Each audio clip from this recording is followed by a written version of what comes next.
نزول قرآن سے پہلے اہل عرب جس پستی میں مبتلا تھے، وہ بھی قرآن پاک کے نزول کے بعد جب انہوں نے قرآن پاک کی تعلیمات پر عمل کیا، پھر کیسی ترقیاں نصیب ہوئیں، پھر کیسی فتوحات ہوئیں، پھر دنیا بھر میں کس طرح امن کا یعنی پیغام محبت جو پہنچا، تاکہ ہمارے ناظرین پر قرآن پاک کی عظمت اور واضح ہو جائے۔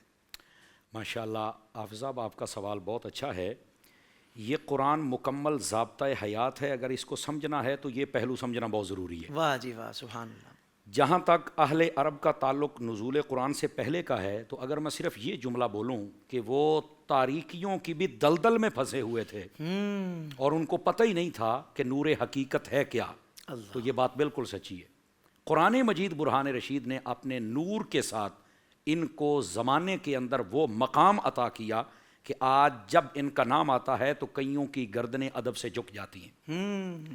قرآن مجید برہان رشید اگر دیکھا جائے تو کتابی صورت میں ایک کتاب ہے جی، اور اس کے اندر 114 صورتیں ہیں، جس میں سے 87 یہ مکی صورتیں ہیں اور باقی 27 یہ مدنی صورتیں ہیں۔ لیکن اگر ہم اس کو دلچسپی کے ساتھ اور دل جمعی کے ساتھ پڑھیں تو کم از کم یہ چیز واضح ہو جاتی ہے، ابتدائے خلق سے لے کر انتہائی خلق تک ہر چیز کا جامع تر بیان اس کے اندر موجود ہے۔ واہ واہ واہ۔ پہلی بات۔ دوسری بات یہ ہے کہ جہاں تک ضابطۂ حیات ہوتا ہے نا جی، ہماری گود سے لے کر گور تک جتنے معاملات ہیں وہ سارے کے سارے اس قرآن میں موجود ہیں، اور یہ سب کے سب قرآن مجید نے جب نزول ہوا تو اس کا پھر اظہار ہوا، قرآن مجید نے واضح کیا زمانے پر کہ دیکھو یہ ایسے ہے۔ مثال کے طور پر آقا کریم صلی اللہ علیہ وسلم آپ کی ذات اقدس پر جب تک قرآن نازل نہیں ہوا تھا، آپ نے اعلان نبوت نہیں کیا تھا، اس سے پہلے دیکھیں یہ قوم بتوں کی پوجا کرنے والی تھی۔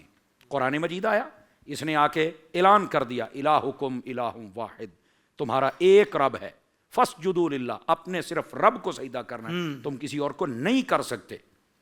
تو قرآن مجید نے یہ نور ایسا دیا، حافظ صاحب یہ بڑا مشکل تھا کہ جن کے صدیاں گزر گئی اور سالوں وہ اپنے سامنے بت رکھ کے سجدہ کر رہے ہیں، یکدم ان کو چھوڑ کر کہنا کہ ہمارا خدا ہے، نظر بھی نہیں آتا، ہے بھی صحیح، سجدہ بھی اسی کو کرنا ہے، یہ کتنا مشکل تھا، کتنا مشکل تھا۔ لیکن محبوب پاک صلی اللہ علیہ وآلہ وسلم کی صورت میں ان کو جو مجسم قرآن کی تصویر دکھائی گئی نا، اس نے سارے معاملات کی حل فرما دیا۔ کیا کہنے مفتی صاحب، بہت آپ دیکھیں قاعدہ جب پہلے دن بچے کو پڑھایا جاتا تو الف، اب بچے کو کیا پتا الف کیا ہے، اس الف کی حقیقت کو وہ نہیں جانتا، لیکن اس کے سامنے تصویر انار کی جاتی ہے، وہ جب اس انار کو دیکھتا ہے اس کے ذہن میں خود بخود الف آ جاتی ہے۔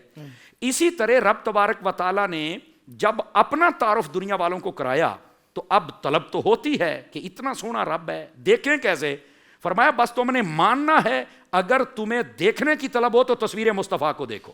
واہ واہ واہ۔ من رآنی فقد رأى الحق، اس کا یہ ایک اظہار ہو رہا ہے، یعنی اتنے مشکل مرحلے کے اندر بھی ان کو یہاں سے نکالا گیا۔ اللہ۔ اچھا دوسری بات حضرت حافظ صاحب، آپ دیکھیں یہ قوم کسی کی اطاعت نہیں کرتی تھی، یہ اپنے اپنے عقائد میں اپنے معاملات میں آزاد تھے کہ ان کے اوپر لفظ انسان بولنا بھی اس وقت کے لوگ نہیں بولتے تھے، اور لکھتے ہوئے بندے کے ہاتھ کانپتے ہیں جو ان کے حالات تھے، بالکل یہ کسی کی اطاعت نہیں کرتے تھے۔ قرآن مجید آیا، اس نے آ کے کہا اطیعوا اللہ و اطیعوا الرسول و اولی الامر منکم، فرمایا تم اللہ کی اطاعت کرو، اللہ کے رسول کی اطاعت کرو، اور جو تم پر، یہاں میں حدود و قیود والے لفظ بول رہتا ہوں، صاحب تقوی صاحب علم اسلامی حکمران آ جائے، فرمایا اس کی بھی تم اطاعت کرو۔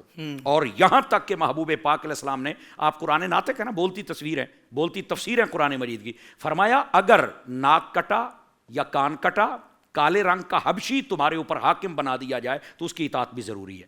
پھر ان لوگوں نے کر کے دکھائی ہے۔ تو قرآن مجید نازل ہونے سے پہلے حالت یہ تھی، یہ آزاد تھے، لیکن جب قرآن مجید آ گیا اس نے ایک لائن میں ان کو کھڑا کر دیا۔ ڈسپلن تو ڈسپلن ہوتا ہے نا، کسی بھی شعبے کا، کسی بھی ادارے کا، کسی بھی ماحول کا جو ڈسپلن ہوتا ہے وہ سب سے ممتاز کرتا ہے، وہی ترقی کا ضامن ہوتا ہے، وہی ترقی کا ضامن ہوتا ہے، اور شخصیت بھی اس کے ساتھ نکل کے سامنے آتی ہے۔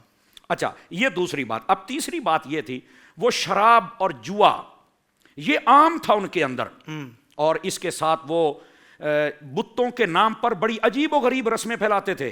قرآن مجید آیا، اس نے آ کر سب دروازے بند کر دیے۔ انما الخمر والمیسر والانصاب والازلام رجس من عمل الشیطان، فرمایا یہ شراب، یہ جوا، یہ جتنے بتوں کی طرف سے یہ تم چھوٹے موٹے کام کرتے ہو سب یہ شیطانی عمل ہیں، ناپاک ہے، تم نہیں کر سکتے۔ قرآن مجید سے پہلے ان کی حالت دیکھو، جب نازل ہوا تو قرآن مجید کا جب فیضان آیا تو پھر یہ وہ شراب نہیں پیتے، پھر دیدار مصطفیٰ کی شراب پینا شروع ہوا۔ اللہ اکبر، سبحان اللہ۔ ایسے قرآن مجید نے آ کے بدلا۔ اچھا صرف یہاں تک بات نہیں ہے، بدکاری عام تھی، اتنی بدکاری تھی کہ لوگ اس پر تفاخر کرتے تھے حضرت حافظ صاحب، لیکن قرآن مجید آیا، فرمایا لا تقربوا الزنا انہ کان فاحشۃ وساء سبیلا، فرمایا اس کے قریب بھی نہ جانا۔ اور پھر محبوب پاک علیہ السلام نے یہاں پر فرمایا اللہ اس بندے کو عرش کا سایہ عطا کرے گا جس کو کسی عورت نے کہا، حسن والی نے، کہ میری طرف توجہ کر، تو اس نے کہہ دیا میں رب سے ڈرتا ہوں، فرمایا قیامت والے دن اللہ کی عرش کا سایہ نصیب ہوگا۔ اللہ اکبر، ایسا ماحول بدلا، پھر لوگ توجہ آنکھ اٹھا کر نہیں دیکھتے، اس قرآن مجید نے یوں ماحول بدل کے رکھ دیا۔ سوشل میڈیا پر اسلام کی صحیح تعلیمات جاننے کے لیے ابھی حافظ سائر قادری کا نیا YouTube channel Islamic digital studio subscribe کر لیں، اور ہاں نوٹیفیکیشن بیل آئیکن کو بھی پریس کر لیں تاکہ ہماری نئی ویڈیوز آپ تک بر وقت پہنچ سکے۔